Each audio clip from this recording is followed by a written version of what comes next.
You've heard of the Tour de Mont Blanc, but have you heard of the quieter, more rugged and more challenging neighbour, the Tour de Monte Rosa? Today I'll be breaking down which route is right for you.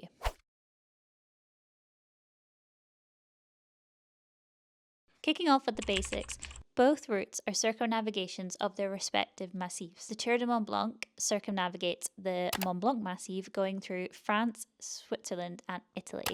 The Tour de Monte Rosa circumnavigates the Monte Rosa massif and goes through Italy and Switzerland. Both are spectacular, both cross international borders, but they're very different experiences. And the one you choose says a lot about what kind of trekker you are. Let's start with difficulty. The Tour de Monte Rosa is the more challenging of the two treks. It's a grade 9 challenging trek, and crucially there is no vehicle support. You carry your kit from start to finish. The huts are too remote to reach by road. That wilderness element is a big part of what makes it so special, but it means you need to be ready for it. The Tour de Mont Blanc has a lot more flexibility. It spans grade 6 all the way up to grade 9 depending on the version you choose.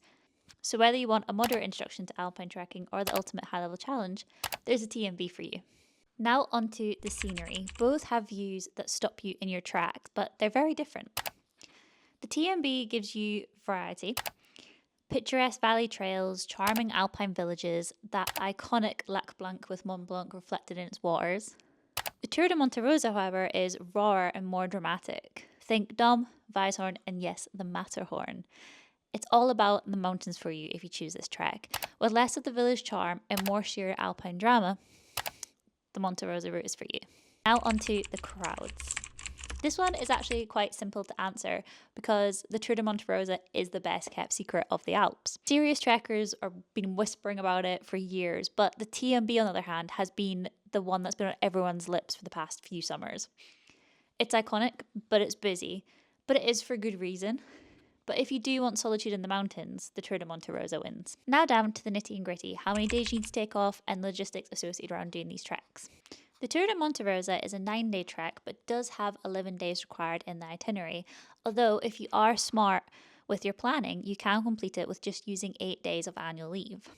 The TMB offers more flexibility from the 8-day best of the Tour de Mont Blanc and just needing 5 days annual leave, or up to the 2 full week versions where you can complete it in a more relaxed pace. Now onto guided versus self-guided. The Tour de Monte Rosa is a guided trek only, and this is due to the nature of how challenging it is. The TMB can be fully guided or self-guided depending on what you're after. A guide brings the mountains to life and is brilliant if you want company and reassurance on a big route.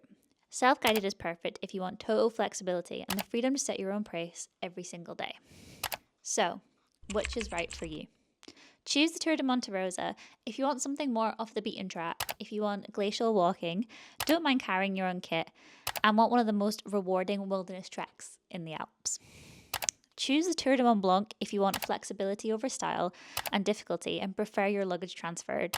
Love the idea of experiencing 3 countries in one trek and want one of Europe's most iconic trails. And if you can't choose, honestly, just do both.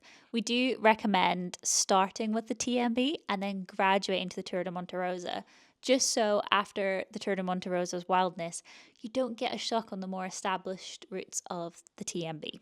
They're 2 of the finest long distance trekking routes in the Alps, so honestly, do both. You shouldn't have to choose. All our alpine trips, including the Tour de Monte Rosa and the TMB, are linked below, so which one are you going to choose? Hope to see you out there.